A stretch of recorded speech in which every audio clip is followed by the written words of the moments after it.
Bonjour et bienvenue à cette troisième capsule où le thème sera aujourd'hui le lâcher-prise. Vous me direz, plus facile à dire qu'à faire. J'en conviens d'une certaine façon. Avec une idée différente et une autre opinion, on peut y parvenir, crois-moi. La vie, ce n'est pas sérieux. C'est une pièce de théâtre où l'on choisit d'être l'acteur ou le spectateur. C'est quoi un acteur? L'acteur, il rit, il se fâche, bien des émotions vécues et réalisées, diffusées, pouvant même heurter le cœur de plusieurs personnes malheureusement. Le spectateur, c'est quelqu'un qui regarde les acteurs sans y prendre part. Comme on regarde un train qui passe devant nous, sans plus, et c'est tout.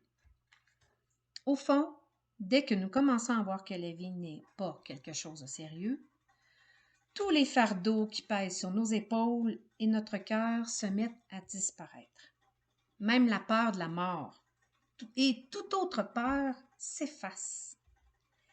La vie devient vraiment plus légère. Elle ne pèse presque plus rien même.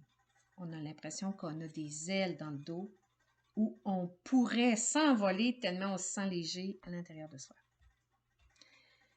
Parlons du sérieux de la vie versus une pensée plutôt zen. Il y a la philosophie de l'homme sérieux et l'école de pensée du zen. La philosophie de l'homme sérieux, il crée des philosophies, des cultures, des morales, des religions. Il est le détenteur de la vérité absolue, mon œil. Tout ce qui existe autour de vous provient de l'homme sérieux, calculateur, désirant contrôler, garder les gens dans la peur. Et quand je fais ça, il veut garder les gens dans un cadre pour pouvoir faire ce qu'il veut, le manipuler comme il le veut. On le voit avec les gouvernements, on le voit avec plein de choses qui est autour, avec des couples qui ont des difficultés parce qu'il y a trop de cadres rigides, il y a trop d'éléments de cet ordre-là. Vous comprendrez, on veut garder les gens dans la peur pour avoir du pouvoir sur ces gens-là. Maintenant, si on y va avec, mettons, une pensée plus zen. Le zen, il se retire du monde sérieux. Il fait un pas de recul. Il adhère pas aux doctrines et les certitudes sérieuses. Non. Il vit dans son cœur. Il vit au quotidien. Il prend à la légèreté la vie. Personne ne détient la vérité. Personne. Zen, c'est créer son univers à soi. On l'emplit de rire, d'enjouement, où il est plus agréable de se comporter comme l'esprit d'un enfant qui part à l'aventure et des découvertes. Ce sont nos enfants qui ont raison de cet état d'être. C'est de la simplicité qu'il faut vivre au quotidien. Simple. Au moment présent, ce qui se passe présentement dans la seconde que je vis, c'est de la simplicité. Un arbre, est-ce que ça se soucie? Les animaux qui sont en pleine liberté, bon, oui, il y a toujours l'instinct de survie, je comprends, là, mais ils n'ont pas de soucis autre que vivre la minute présente. Tellement facile la vie quand c'est simple, n'est-ce pas? Rappelez-vous les moments où vous avez eu de la simplicité dans l'activité, le moment présent que vous viviez. Aimiez-vous cet état d'être-là? C'est cet état d'être-là que je veux que vous atteigniez à toute minute dans votre journée, dans votre vie. N'allez pas ailleurs que cet état de simplicité et d'être dans la joie. Soyez en paix. Cultivez la paix intérieure. C'est ce qui mène bien le tout, l'ensemble de votre vie, la joie de votre vie au quotidien. Est-ce que ça mène bien cet état d'être? Oui, la paix intérieure. C'est ce que ça doit mener. Le parfum de notre cœur, de notre être, c'est la joie et l'amour, la paix. Ce sont les parfums qu'on doit humer à toute minute, à tout moment. C'est plus facile d'être dans la joie que dans l'amour. Ça, je peux vous le confirmer. Souvent, on nous dit « sois amour ». C'est un peu abstrait dans un sens. La joie, être joyeux, c'est un état qui est facile. On se réunit, on festoie, il arrive plein de belles situations, c'est de la joie, c'est plus facile. Puis on devient amour quand on est dans la joie, on devient amoureux de soi-même, on devient ouvert, en paix, on est en harmonie. La joie, dans le fond, c'est la vibration la plus élevée car elle est facile à atteindre. Le focus au quotidien, vous l'avez deviné, c'est la joie. Il faut toujours se rendre là, rester là, dans cet état d'esprit-là. Toujours votre état d'esprit doit être dans la joie. Enjoy! En tout temps, la joie. C'est juste ça que vous devez faire. En joie, en paix, ça nous conduit toujours vers l'ouverture de tout ce qui est neuf pour nous et pour notre évolution. Tout devient magique en joie. D'ailleurs, remarquez quand vous êtes dans la joie et dans l'amour, il y a des occasions des fois qui vont se présenter à vous. Puis vous dites, hey, j'ai rien demandé, ça arrive toute seule. Oui, c'est la résultante. Vous récoltez, c'est la loi de l'abondance, c'est la récolte de la loi de l'abondance. Vous êtes dans la joie, en paix, en harmonie avec vous-même. Vous attirez de belles occasions, de belles opportunités, de beaux défis. Sautez là-dessus. Quand c'est prémédité, tenez-vous loin de ça. C'est néfaste. Ça peut même vous conduire à bien des situations désagréables où vous allez avoir des impacts négatifs dans votre vie. Soyez toujours instinctif. L'instinct vient à celui qui écoute son cœur, qui est dans la joie, qui est en paix, en équilibre, en harmonie. L'instinct arrive et c'est lui qui vous dit, garde, telle chose qui arrive, c'est ça qui est bon pour toi. Prends-le. Prends-le, je te l'offre. C'est la résultante de ton travail sur toi. Tu as atteint la joie, je te récompense. La récompense, c'est l'instinct qui te guide, qui t'amène les meilleures opportunités dans ta vie, les meilleurs éléments que tu dois vivre. Quand on parle de notre corps, de la joie, de ce qu'on doit ressentir en nous, d'ailleurs, ce qui anime notre corps, le fait que nous soyons en vie, c'est une énergie qui est nommée l'âme. Pour les besoins de la cause, je vais l'appeler l'âme. Puis il n'y a pas de religion ici, parce que comme je disais, la religion, les religions, ça a été créé par l'homme sérieux. Donc, moi, j'irais plutôt, je vais l'appeler l'âme pour les besoins de la cause, mais dans le fond, c'est une énergie vivante qui nous anime, qui anime notre corps physique où on est en vie. Dans le fond, l'âme, le but de l'âme, elle a choisi ton corps. Parce que ton âme veut vivre des expériences pour évoluer. Elle a besoin de ton corps pour son évolution.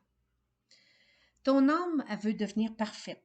C'est son but ultime. Mais pour ce faire, elle doit vivre toutes sortes de choses. Positives, négatives. Négatives? Bon, OK. Qu'est-ce que j'ai à comprendre des expériences négatives? Est-ce que j'ai manqué d'amour pour moi? Est-ce que j'étais loin de la joie? Je n'étais pas en paix. Ça a provoqué des situations négatives. Est-ce que plein de trucs qui peuvent arriver justement où on est en déséquilibre? On ne s'est pas respecté, on ne s'est pas fait respecter par les autres, et là, il y a eu de l'abus qui est rentré en nous. Ce qui veut dire que c'est là qu'est la faille des expériences négatives qui arrivent. L'abus. L'abus. Le non-respect de soi. C'est vraiment une grosse base. L'affirmation va faire en sorte que vous allez basculer vers un état positif, bien entendu. On pourra éventuellement le développer dans une autre capsule. Dans le fond, ce qu'il faut rester en confiance de ce qui se présente à nous et comprendre pourquoi ça arrive. Il faut développer surtout la compassion. On est tous égaux, on est tous différents et on souffre à différents degrés. Ayez de la compassion pour ceux qui souffrent, qui ne comprennent pas, qui n'ont pas tous les outils que vous avez. le bagage expérience où vous allez vers un lâcher-prise. Le lâcher-prise est une énorme grande clé pour parvenir à un état d'équilibre. Le pardon est la plus grande essence. C'est l'essentiel dans la vie, la clé du pardon. Le pardon à soi en premier lieu débloque l'abondance. On y reviendra aussi dans un autre sujet plus approfondi. Parmi les expériences qu'elle doit effectuer, pour s'améliorer, elle doit faire autant des expériences négatives que positives, mais surtout garder la confiance et vivre le lâcher-prise dans la joie, la paix, l'harmonie, l'amour, l'équilibre. Vous devez travailler en équipe avec votre âme. Vous deux, toi et ton âme, vous évoluez en même temps. Et quand on parle d'évolution, il y a toujours une gestion de nos émotions qu'il faut faire attention. Et c'est là que ça conduit au négatif ou au positif des événements. Pourquoi se fâcher puis amplifier certaines émotions? La question. Lâcher prise, les émotions négatives. Laissez faire. Regardez le train passer sans bouger. Simplement rester dans cet état d'être. Juste ça. Savez-vous qu'une mauvaise gestion d'émotions, ça crée, ça provoque bien des malaises et même des maladies. Vous vous provoquez vos problèmes de santé, le saviez-vous? Nos hôpitaux sont engorgés, les médecins sont débordés. Pouvez-vous commencer à lâcher prise et à gérer vos émotions? Vous allez baisser vos taux de malaise et de maladie même. Vous allez même pouvoir guérir de certaines maladies. Je vous enseigne un papier. Pourquoi vouloir avoir raison à tout prix dans une discussion? Pourquoi vouloir absolument gagner un point de vue? Il n'y a pas mort d'homme? Y a-t-il un enjeu de vie? Est-ce qu'une vie est en jeu ici? Bien, on laisse faire. On lâche prise. Comprenez-vous? Juste ça. C'est une pièce de théâtre. C'est vraiment une pièce de théâtre que tu vis. Pourquoi veux-tu être un acteur et te créer des mauvaises émotions qui te rendront malade d'une façon ou d'une autre? Est-ce vraiment ce que tu veux dans ta vie? Être malade? Avoir des malaises? Avoir des maladies importantes? La question se pose. Ça t'appartient à toi, tu es libre. Libre, libre, libre. Moi, je préfère la santé. Je préfère la santé. Et j'y travaille au quotidien par l'équilibre. En conclusion, l'équilibre, c'est être dans la joie à tout instant et lâcher prise pour ne cultiver que de la paix intérieure et de l'amour. L'atteinte du bonheur, c'est ça. Être en paix au plus profond de soi, se sentir léger dans son cœur, dans son être, et être joyeux. On est amoureux de soi. Que c'est beau de s'aimer. C'est ça que je veux que tu atteignes. T'aimer. Lâcher prise. Juste ça. Pas autre chose.